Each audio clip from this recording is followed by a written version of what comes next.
다른 지계 군대 남아서 폐에 손자 인계기 담시에 로 먹어 주는 삼스데이네 다 코나면서 폐에 손자 아니디 진년도 수쇼베나 투벤스웨메와 상무도. Today, as we celebrate the historic occasion of the 63rd anniversary of the Tibetan Democracy Day, on behalf of Tibetans both inside and outside Tibet, the Kashak submits our deepest obeisance to His Holiness the Great 14th Dalai Lama for democratizing the system of Tibetan polity. The Kashak would also like to extend our sincere greetings to the distinguished guest, the Swedish parliamentary delegates, Honorable Member of Parliament Margareta Elisabeth Sederfeld, Johanna Homberger, you'll speak later. I'm just mentioning all the names. Mary Charlotte Nicholson, Maria Victoria Stockhouse, Alexandra Anstrel, Anne-Sophie Liffenhage, John E. Weinahall from the Moderate Party, all of them from the Moderate Party. And then we have Honorable Member Richard Johannes Jomshof and Björn Soda from the Swedish Democrat Party, Honorable Member of Parliament Gudrun Margareta Brunegard from the Christian Democrats Party, and Honorable Janine Sophia Alm Eriksson from the Green Party. 다른데 첼시 소바 제가 신에 아니 스웨덴 그 조선에 노신의 폐열에 대단 냠도 아니 Mr. Carl Matthias and Mrs.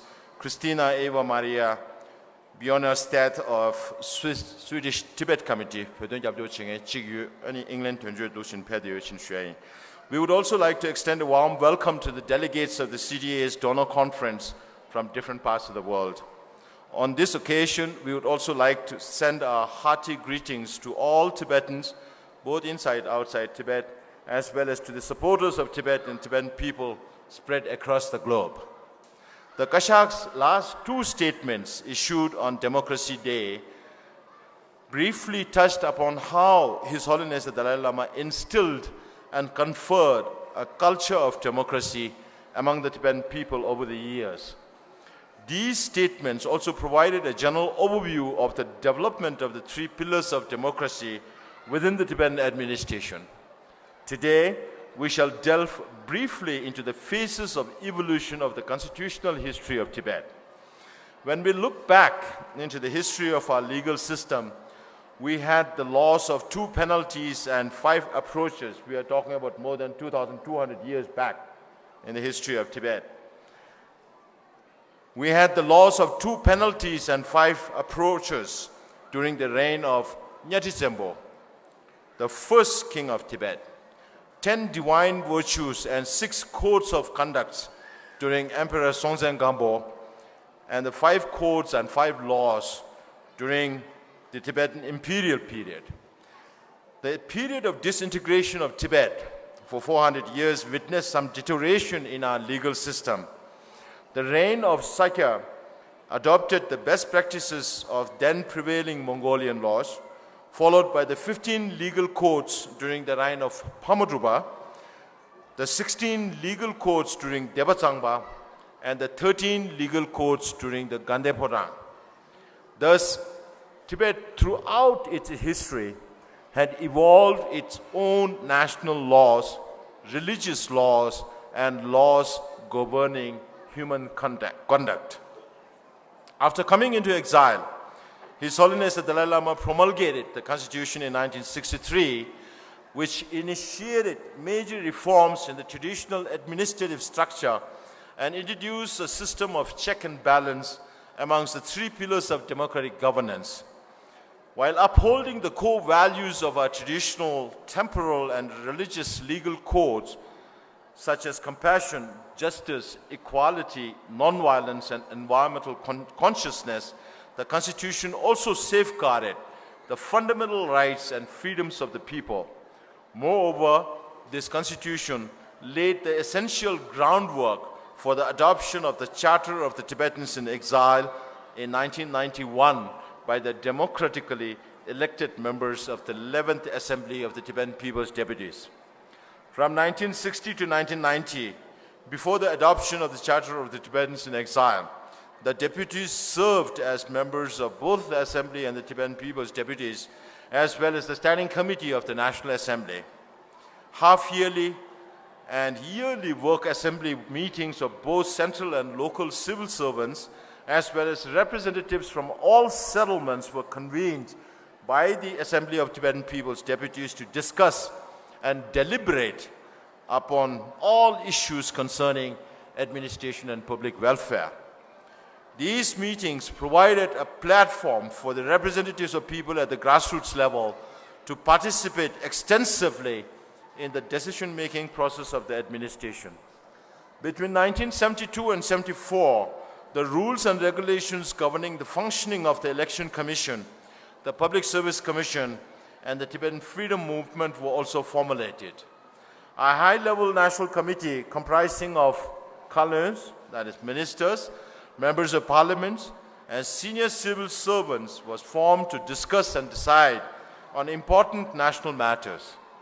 All these developments laid a robust foundation for ultimately realizing a democratic system of governance within the exile community.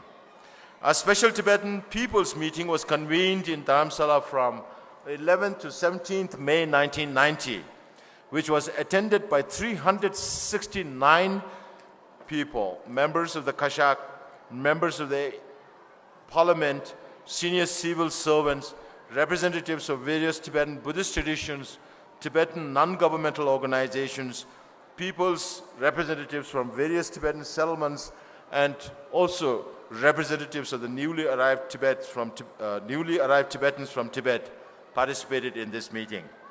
At this historic meeting, His Holiness the Dalai Lama dissolved the Kashak, or the cabinet, or Kalons. Those times were appointed by His Holiness the Dalai Lama, and the 10th Assembly of Tibetan People's Deputies. As authorized by His Holiness, this special meeting elected 3 Kalons to the interim Kashak. His Holiness urged the meeting to discuss and propose any necessary democratic reforms.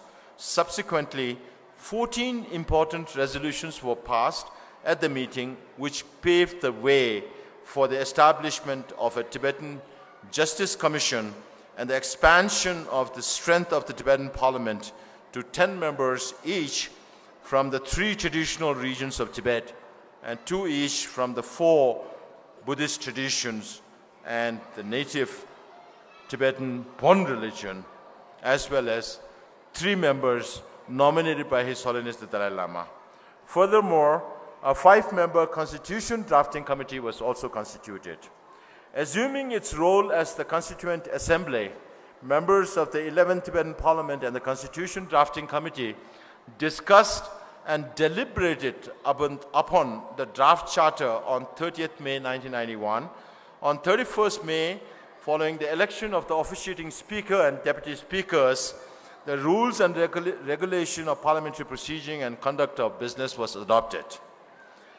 After intensive discussions on the content of draft charter from 3rd to 13th June 1991, all the sitting MPs signed the Charter of the Tibetans in Exile on 14th June 1991. His Holiness the Dalai Lama ascended the Charter on 28th June 1991. Over the last 35 years, the Charter has undergone 35 amendments. Over 85% of them are related with the qualifications, election processes, and responsibilities of the dignitaries of the 3 pillars of Tibetan polity, Kashak, Parliament, and the Supreme Justice Commission. About 15 of these amendments were specifically related to the Kashak, or the cabinet, including 6 of which were made after 2011. If we look at the legislative accomplishments, 11 legislations were passed within just 2 years of the adoption of the Charter. These include rules and regulations of parliamentary procedure and conduct of business, rules and regulations of the Standing Committee of the Tibetan Parliament, administrative rules and regulations of Central Tibetan Administration rules, rules and regulations of the Public Service Commission, exiled Tibetan rules and regulations on raising funds, annual budget and financial management, rules and regulations of regional Tibetan freedom movement committees, rules and regulations of Tibetan voluntary contribution and other contributions act, rules and regulations of the Office of the Auditor General, rules and regulations of the Tibetan Parliamentary Secretariat, rules and regulations for the allotment of staff quarters and retired staff quarters, and rules and regulations for the presentation of Excellency Award to the outstanding staff of CDA. Between 1995 to 2015, within a span of 20 years, 15 rules and regulations were adopted, including 6 related with the privileges and benefits of the dignitaries. For instance, Tibetan Parliamentarian Housing Rules, 1995, Tibetan Parliament Speakers Relief Trust Fund Rules, 1997, Exiled Tibetan Electoral Rules, 2000, Central Council of Tibetan Medicine Act, 2003, 6 different rules and regulations related to the salaries, allowances and privileges of Justice Commissioners, Members of Parliament, Sikyong, Kalens, and the heads of the 3 autonomous bodies, 2004, Settlement, Housing and Land Use Regulations, 2005, the Act regulating the Council of Tibetan Religious Affairs, 2009, Daily Allowance and Other Entitlements of the Members of Local Tibetan Assembly Rules, 2010, Rules on Collecting General Donation, 2011, Rules on Officialization of the Works of Non-Standing Committee Members of the Tibetan Parliament, 2015. However, since 2015, no new legislation has been passed. Among the rules and regulations mentioned above, the Act regulating the Council of Tibetan Religious Affairs remains unimplemented, whereas certain others have gradually lost their effectiveness. The rules and regulations of the Tibetan Public Service Commission saw the highest number of amendments, 26 times, followed by the Exiled Tibetan Election Rules, 20 times, and the allocation of staff quarters and retired staff quarter rules, 19 times. The Parliament has already endorsed the bill put forth by the 16th Kashak, aimed at standardizing workforce demarcation within the Tibetan administration and establish structured criteria and prerequisites for special appointments. Once again, the Kashak is preparing to introduce a new bill or amendments during the upcoming session of the Tibetan Parliament.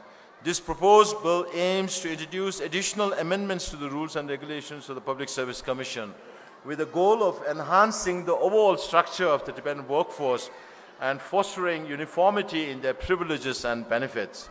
Similarly, in alignment with the amended articles of the Charter, we are currently engaged in a thorough review of the regulations that oversee our electoral processes. The Parliament has already granted approval to our proposal bill, which aims to enhance or enlarge the residential quarters of our entry-level civil servants. This bill also includes provisions to address any conflicting perspectives that might arise during the allocation of staff accommodations.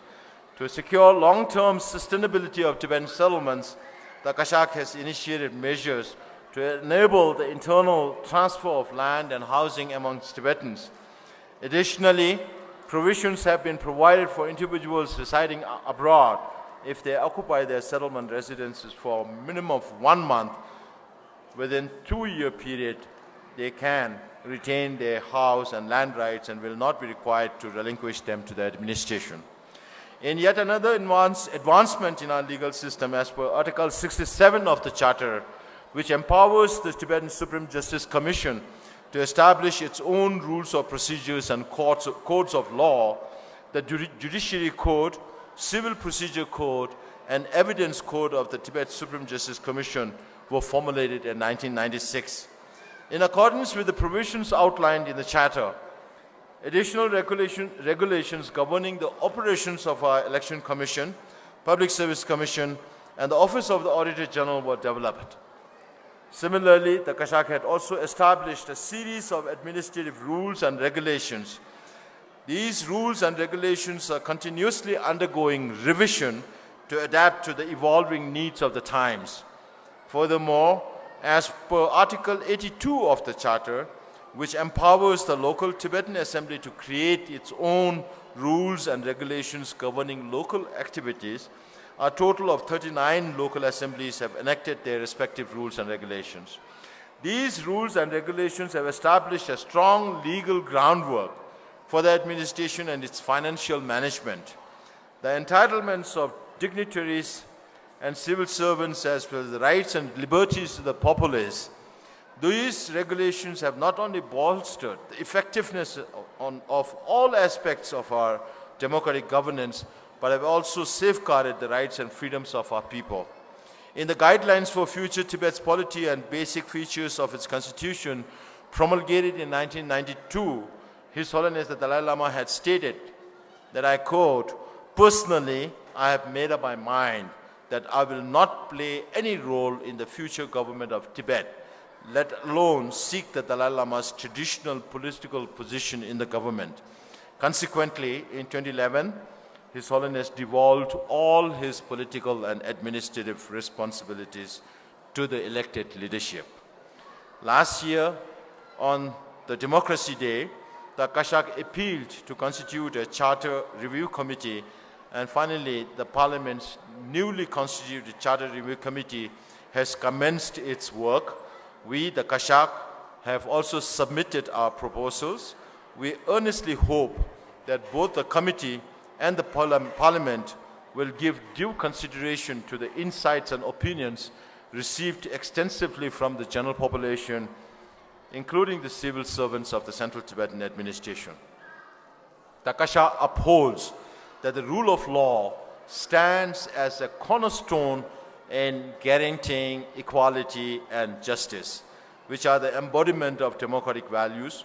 For those of us who believe in the democratic principle of ultimate power residing in the hands of the people, our nation's trajectory of progress depends upon the active participation of its citizens in shaping and implementing the Central Tibetan Administration's fundamental objectives and public policies. Even though we have made remarkable achievements over the years, our aspiration for freedom in Tibet remains unrealized. Hence, the Kashak would like to reiterate our appeal to stand united in the face of challenges. On this occasion, we would also like to take this opportunity to convey our deepest gratitude and appreciation to all the supporters for your unwavering support for the just cause of Tibet and its people. We look forward to your continued solidarity and friendship. In conclusion, we pray for the long life of His Holiness the Great 14th Dalai Lama and the perpetual flourishing of His Holiness Dalai Lama's endeavors and fulfillment of all his noble aspirations. Thank you very much. And as I explained in Tibetan, this Democracy Day, we are not celebrating with cultural performances because we live in Himachal Pradesh, and Himachal Pradesh over the last 2 months went through a very difficult time with the incessant and unprecedented rain in some of the regions which took away many lives and also destroyed a lot of properties, including public properties, the highways and the roads. So therefore, to express our solidarity and bereavement with the state and people of Himachal Pradesh, we have decided not to organize any cultural shows today, but instead, all the civil servants of the Central Tibetan Administration will contribute 1 day of their salary to the Chief Minister's Relief Fund to express our solidarity with the state. And I want to assure the Chief Minister of Himachal Pradesh that the people, the Tibetan people who live in Kulu, Manali area and Dolanji area, whose lives have also been affected, we assure you that we will look after their rehabilitation once the rain subsides a little bit. We don't want to put the burden on the Himachal government. We want to take the responsibility ourselves and look after their rehabilitation. So again, I want to thank the central government and the state government of India and the people of India and all the dignitaries, guests who are present here for expressing their support. I told our honorable members from the Swedish Parliament, today they are 30 in number and one of the biggest parliamentary groups in Tibet, on Tibet. And historically, I know only the Swedish explorer, Sven Hedin. He had been to the northern frontiers of Tibet in 1895. So that was our relation with the Swedish people. And last time when we were, myself and the representative from London, when we were in Sweden, that was also the time, same day when your Prime Minister took oath of office, and we were there at that time.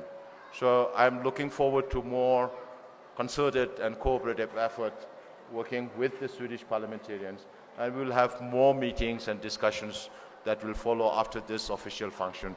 Thank you very much.